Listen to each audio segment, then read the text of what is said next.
اللہ تعالیٰ فرماتا ہے فَلِذَٰلِكَ فَادْعُوهُ، بس دین کی طرف آپ دعوت دیتے رہیے، وَاسْتَقِمْ كَمَا أُمِرْتَ، اور ثابت قدم رہیے اس دعوت حق کے اوپر جس کا اللہ نے آپ کو حکم دیا ہے، وَلَا تَتَّبِعْ أَهْوَاءَهُمْ، اور آپ کافروں کی خواہشات کی پیروی مت کیجیے، وَقُلْ آمَنْتُ بِمَا أَنزَلَ اللَّهُ مِنْ كِتَابٍ، اور آپ اعلان کر دیجئے برملا کہ میں ایمان لایا ہوں اس کتاب پر جو اللہ نے نازل کی، وَأُمِرْتُ لِأَعْدِلَ بَيْنَكُمْ، اور مجھے حکم ہوا ہے کہ میں عدل کروں تمہارے درمیان۔ یہ میرے بھائیو تمام نبیوں کی جو دعوت ہے نا، وہ عقیدہ توحید کے بعد دنیا میں انبیاء جس چیز کو اسٹیبلش کرنے آتے ہیں نا، وہ عدل ہے۔ یعنی پورے دین کو اگر سمویا جائے نا ایک لفظ کے اندر، وہ عدل ہے۔ انسان عدل کرے اپنے ساتھ بھی کہ جس اللہ نے اسے بنایا ہے وہ اس کا تابع فرمان ہے، عدل کرے بیوی بچوں کے ساتھ، ماں باپ کے ساتھ، لوگوں کے ساتھ معاملات میں عدل کرے۔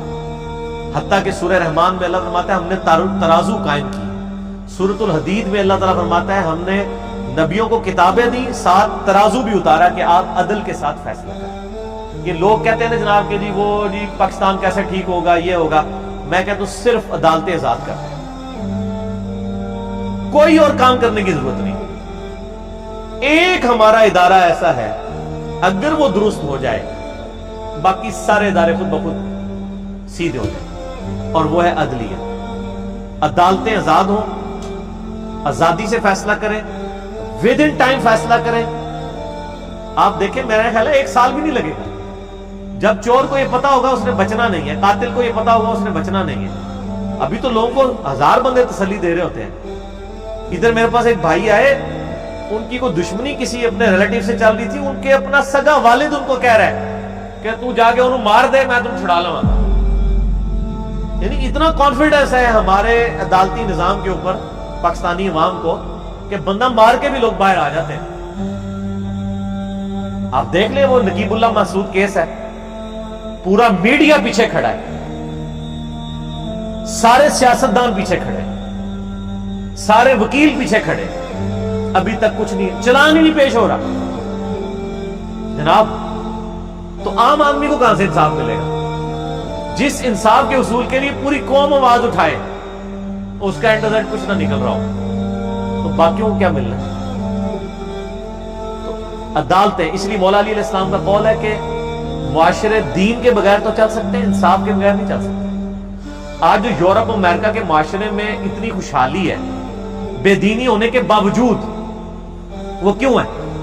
صرف ایک وجہ سے، انصاف ہے۔ میرے بھائی وہاں پرائم منسٹر بھی اسی کٹہرے میں آگے کھڑا ہوتا ہے جدھر عام آدمی۔ اگر عام بندے نے زیادتی کی ہے نہیں بچے گا، پرائم منسٹر نے بھی زیادتی کی ہے وہ بھی نہیں بچے گا، اس کو اس کے عہدے کا کوئی نفع نہیں ہوگا۔ تو جب کسی شخص کو یہ بات بتاؤ پھر وہ عہدے کے لیے لڑتے بھی نہیں ہیں۔ یہاں جو اتنا لڑائیاں ہو رہی ہوتی ہیں عہدوں کے لیے، اس لیے کہ وہ اس عہدے سے پھر دنیاوی منفعت حاصل کرتے ہیں۔ جس کو پتا ہو کہ میں نے پکڑا جانا ہے اللہ کے حضور بھی اور عدالتیں بھی آزاد ہیں، تو وہ کہے گا بھائی میں اس طرح سکون کی زندگی گزار رہا ہوں۔ حقیقت بات ہے ایک عام آدمی کی زندگی پھر بھی سکون کی ہے کمپیریٹیولی ان لوگوں کے کہ جو لوگ اس طرح پبلک فگر بن جاتے ہیں، ان کے لیے لائف گزارنا مشکل ہے۔ پھر ہمارے ملک کے اندر جہاں جذباتی رویے بھی موجود ہیں، تو صرف عدالتیں آزاد ہوں۔ اللہ تعالیٰ نبیوں کو بھی حکم دے رہے ہیں، نبی علیہ السلام کو وَأُمِرْتُ لِأَعْدِلَ بَيْنَكُمْ، عدل کرو ان کے درمیان۔ اللہ ربنا وربکم، اللہ ہی ہے ہمارا بھی رب اور تمہارا بھی۔ لنا اعمالنا ولکم اعمالکم، ہمارے لیے ہمارے اعمال ہیں، تمہارے لیے تمہارے اعمال۔ یعنی ہم صرف دعوت پیش کر رہے ہیں، باقی جو تم نے کرتوت کرنا ہے تم بھی اس کا انجام دیکھ لو گے، ہم بھی اللہ سے ڈر کے جو اعمال کر رہے ہیں ہمیں بھی اجر مل جائے گا۔ لا حجت بیننا وبینکم، ہمارے درمیان اور تمہارے درمیان کوئی بحث و تکرار کی ضرورت نہیں۔ ہم نے ایک سچائی بتانی تھی، جس طرح میں آپ کو اگر بتاؤں کہ میرے بھائی اس دروازے سے آپ باہر نکلیں گے تو آگ جل رہی ہے، آپ اس دروازے سے ہو لیں، لیکن آپ کہیں نہیں جب تک میں جلوں گا نہیں اس وقت تک میں نے نہیں ماننا، ٹھیک ہے، کوئی حجت نہیں۔ اللہ یجمع بیننا، اللہ تعالیٰ ہمیں جمع کرے گا قیامت کے دن، وإلیہ المصیر، اور اسی کی طرف لوٹ کر جانا ہے۔ والذین یحاجون فی اللہ من بعد ما استجیب لهم حجتهم داحضۃ عند ربهم، وہ لوگ جو حجت بازی کرتے ہیں،